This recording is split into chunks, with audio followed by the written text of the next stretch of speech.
since ano pa, 98. So, sumunod ako doon year 2000. But, things didn't work out ng maayos. Kaya, I finally decided na umuwi dito last 2008. A year and a half, may communication kami. Consistent yon. Even yung mga sending ng remittance, ng pera and everything, consistent. After a year and a half, October 2010, wala na. Wala na. Hindi na siya nagpapadala and everything. Ayoko siyang obligayin kasi pera lang. Kasi some people, akala nila money is all that matters sa tao. Sometimes kasi when you have dignity and you felt that tinatrample na yon, di ba, binabaliwala ka na. I'm the mother of these children. He's my husband. Yet, yung mga ginagawa niya na hindi na makatao, parang, what's the use? Pera lang yun. So I could work hard.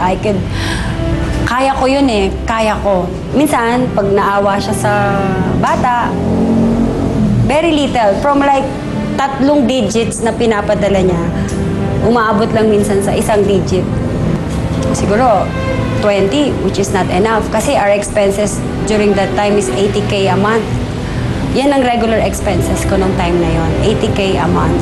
Yun yung lifestyle na nakat sa akin. Pero I don't really mind kasi pera lang naman.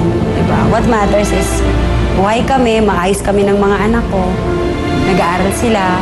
Yun lang naman talaga yung blessing sa akin ng Panginoon natin. I was able to send them to good school. Mas magandang part ng pagiging ina ko ngayon. Mas na-appreciate ko na I'm here for them. Pinil up ko yung space na iniwan nung daddy nila eh. Isang inang nanindigan para sa kanyang mga minamahal sa buhay, si Judith Ramos Quedilig. Hello, Judith! Good afternoon. Thank you for joining me. Thank you. Kasi ang balita ko, di ba, yung nasa States kayo, marangya yung buhay ninyo. Tapos when you came home, nangako yung mister mo na susunod siya. Tapos, how long after you left siya dapat dumating? Yung usapan namin, 6 months. 6 months.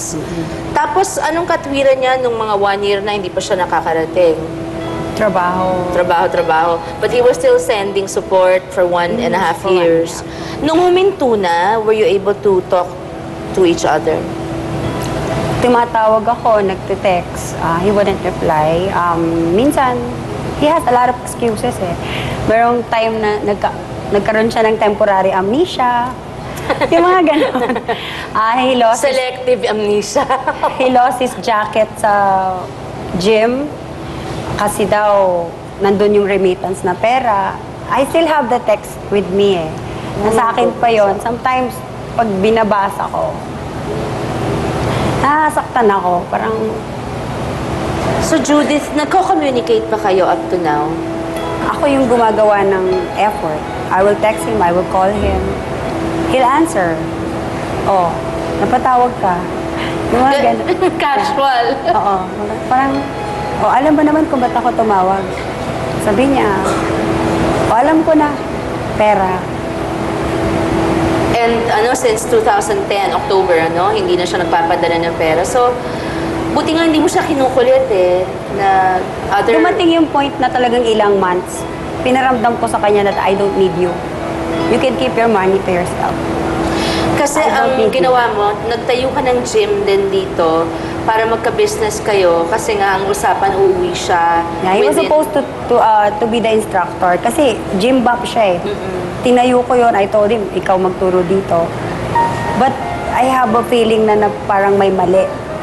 Parang may mali na eh. Kasi 6 months, sabi niya, susunod na siya. Hindi. So, nung mga 2 years na...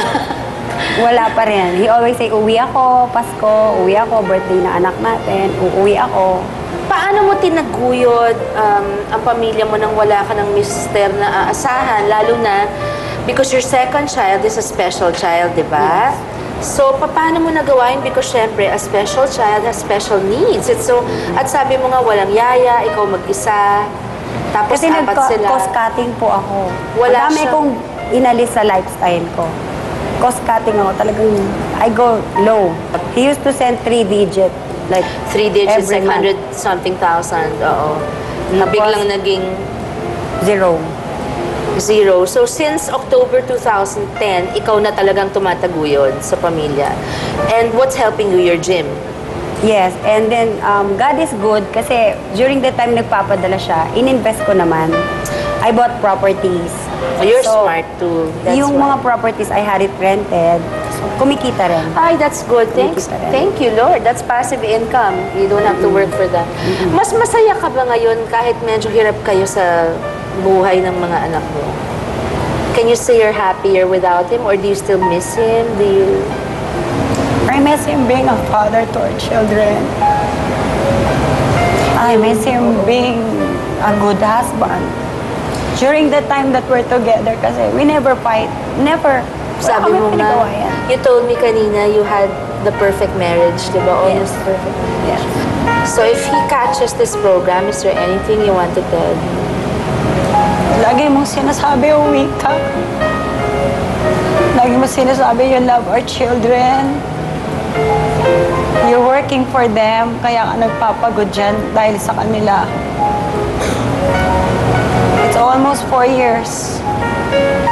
Ang prayer ko, Judith, for you and your children, who I will call in now, dahil kasama natin ngayon sa studio mga anak ni Judith, sina Lemuel and Luke. Come in, children. Hi, sons. He was so crying. Hi. Hi, Very attached to the sweethearts. daddy. Hello.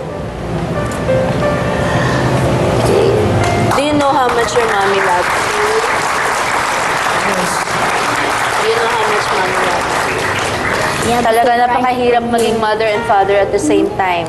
Kasi doon mo marirealize, meron talagang mga nakatakdang roles para sa ama at roles para sa ina. So sons, I want you to understand, your mother is trying to be both to you now. Both dad and mom. And it's the hardest thing to do. Because we're moms. We're not dads.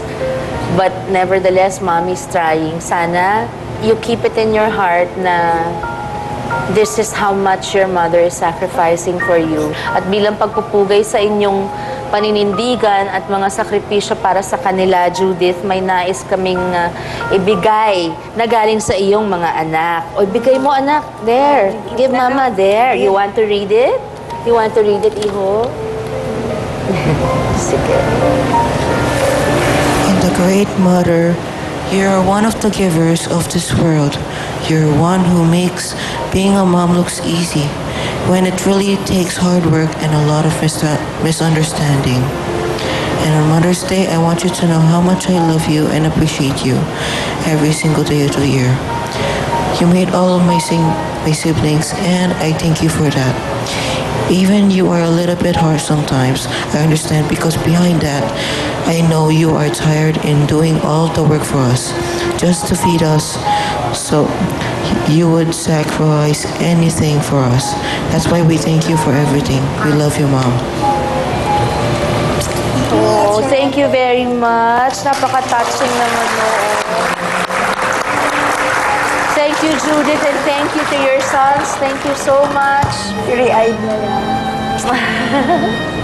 Walang doing his hirap best. po o pasakit na hindi kayang pasanin ng isang ina. Kahit po sariling kaligayahan, sariling kalusugan na minsan, isa sa isang tabi namin. Mabigay lang namin ang napakaayos na buhay na kaya naming ibigay sa aming mga anak.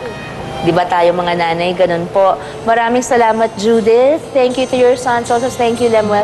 And sa iyong paninindigan at pagmamahal sa iyong mga anak na pinakita sa amin at sa aming pong pagbabalik, makakasama na natin ang isang taong itinuturing kong tunay kong kapatid. Sino po siya? Naku, isa lang naman yun. Malalaman yun na sa pagbabalik ng Sharon. Kasama mo, kapatid. Thank you.